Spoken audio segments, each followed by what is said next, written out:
gusto ko Duterte, Padilla. Hindi nga, too good to be true yung Duterte. Unang-una sa Kung lahat, Duterte, okay lang may din. mga delikadesa yung mga yan. Hindi, alam natin na imposibleng mangyari.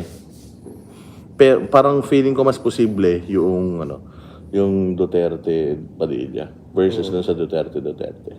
Parang ako gusto ko din Duterte, Padilla. Siguro Duterte Padilla tapos yung susunod Duterte ulit. Ganun nga, Baste. Yun yung maganda. Inday Sara, tas after si Basti naman. Goods yun. Kasi sabi nga na, pag-uusapan nga namin kanina, si Baste yung talagang merong qualities ng tatay niya. Si Inday, medyo unpredictable pa. Pero si Baste, as early as now, nakikita mo na talaga na kung ano yung si PRD, ganun na talaga siya. Kasi marami din ako marami akong naririnig tsaka nababasa na matutulad lang daw ang mga Duterte sa Marcos. Na akala noon nung mga tao na kung ano yung ginawa ng senior Marcos, yun din daw gagawin ng junior. Hindi, iba kasi ang mga Duterte may napatunayan sa Davao. Tsaka may napatunayan na talaga gawa dahil kay Tatay Digong. Hindi, aside from that, okay yun, maganda yun. Pero ang sa akin, kung titingnan mo resibo at resibo, mapapansin mo naman yan doon sa pinagsisilbihan din ng bayan. Ang tagal na nagsisilbi ng mga Duterte sa Davao. Napakalaki ng diferensya ng Davao sa lahat ng mga syudad sa buong Pilipinas. Sobrang laki. Kaya malalaman mo na hindi sila katulad nung ibang pamilya na malayo yung tatay sa naging trabaho ng mga anak. Bagamat sigurado tayo na may malaking pagkakaiba, pero sigurado ako hindi nalalayo yung maging resulta. Basta ako, kung halimbawa man, paano yan galing? Halimbawa ganito. Halimbawa, kung sino gusto mong mauna. Ako, para sa akin. Any ako. Ako Inday hindi. or Baste. Kasi diba, laging sinasabi. Pero ako gusto kong umauna Si na maging Baste. presidente. Ako, mas gusto ko yung Baste. Ako rin, mas gusto ko si Basti, mauna. Na tumakbo bilang presidente. Kasi una si BP Sara baka maggusto na magpahinga muna yan. No? Kasi sobrang stress. Oo, sobrang kasi toxic. grabe din yung naging toxic ngayon . Kaya kung maaari man si BP Sara ay magpahinga muna. Feeling ko si Inday na tumakbo ng VP kasi in-expect niya siguro na kapag naging VP siya, considering na may presidente naman, tas high profile naman yung presidente, in-expect niya rin siguro na magiging maluwag yun para sa kanya. Kasi alam naman natin si Inday, ang pinaka nagpo-push back dyan or pinaka-reservation yan, kaya ayaw niya ng national. Kasi yung pamilya niya, maliliit pa kasi yung mga anak niya. So feeling ko, isa yun sa pinangako sa kanya na, ano ka? Di ba Pag sinabi naging niya VP sa interview? may pinangako sa kanya pero hindi niya sinabi ko ano. Pero mag-VP ka, pahinga ka nun. Makakatuto ka sa pamilya mo kasi nga, spare tire ka lang. So, kaya palagi ko pumayag siya. Hindi niya na-expect na Hindi niya gagawin sa gaganituhin kanya. siya. Na as in, lahat isisisi sa kanya. Tama. Na bababuyin siya. Hindi niya talaga na-expect. So, palagi ko nga nagsisisi si Inday, sana hindi na lang siya nag-VP. Palagi ko sana sinisip na nag-mayor na lang ako. Hindi niya na-expect na. Di ba? Tingin mo. But anyways, nangyari na, nandiyo dyan na yan. Pero yun lang, opinion lang.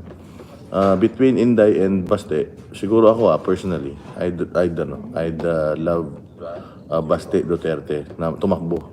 Na-excite ako nung sinabi ni Inday Sara na sa 2028, tatakbo si Baste as president. Ko rin rin Na-excite ako. talaga ako doon. No, thank you very much Rosie, ano yan? Uy, basahin mo nga. Rosie, Bustarga. Bustarga. Thank you very Maraming much, salamat Rosie. po at medyo naaninag ko na yung mga comment. Kanina Maliwanag na eh. Oo, medyo lumiliwanag. Kanina sobrang dilim pa eh. Pero yun nga, yun lang. Pero yun nga, Robin Padilla, para sa amin, okay. Kasi hindi trap. Hindi perfecto, maaaring hindi pinakamagaling, pero minsan, importante yung puso. Yung puso. Kasi yung mga nakikita nyo kay Robin, ang liliit eh. Kumbaga yun eh, petty. Yung artista lang yan, hindi naman ganito yan, nag-aral yan. Kesyo si Maricel Soriano, kesyo wala namang nagawa yan. Kasi kung titingnan mo si Robin Padilla versus yung mga edukado na nandiyan sa Senado, Wala yung Mas panis lalong, yun. mas lalong walang ano yun. Mga walang silbi yun. Yun lang ang masasabi natin. Tsaka si Senator Robin Padilla, parang Duterte din yan eh. Konting kibot, viral. Ano nyo napapansin? Konting ano niya, may threat sabihin lang siya. Threat kasi.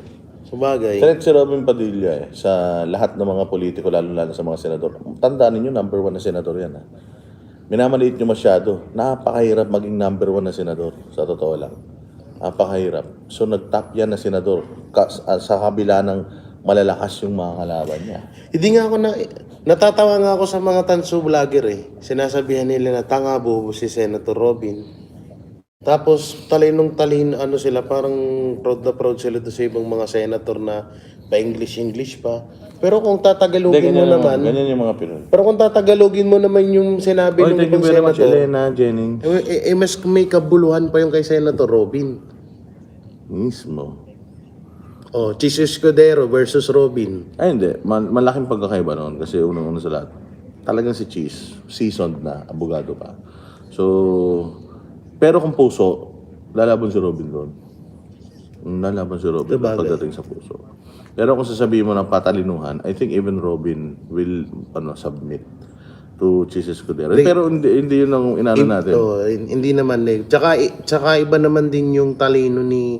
Iba-iba naman tayo ng talino eh. Hindi maraming matalino pero nga out of touch. Yun ang problema. Maraming matatalino pero hindi ramdam yung problema mo. Hindi alam pa paano solusyonan yung problema mo. Kasi nga, hindi nila napagdaanan yung pinagdaanan mo. So, importante sa mga gumagawa ng batas natin na talagang alam niya kung anong pinagmumulan ng problema. Kasi kung hindi mo alam kung saan nagmumula yung problema, hindi ka makagawa ng solusyon. So, kailangan galing talaga sa baba yung mga susunod na gagawin natin mga leaders. Yun ang pinakamaganda. Di ba? Di ba? Ewan ko ba, bakit tuwang-tuwa sila dyan kay Marcos pinanganak na may mga ginto, tinidor na mga kutsara, yung mga yan. Hindi, nandoon pa rin tayo sa mundo o realidad ng ang Pilipino mahilig pa rin talaga sa mga artista, Bagay. sa mga Popular. pamilya, popularidad. Yun. Doon pa rin tayo. Hindi pa tayo nakakatakas. Wala, nadala sa Talano Gold. Matindi talaga yung lason na pangako. Oo, lason na pangako.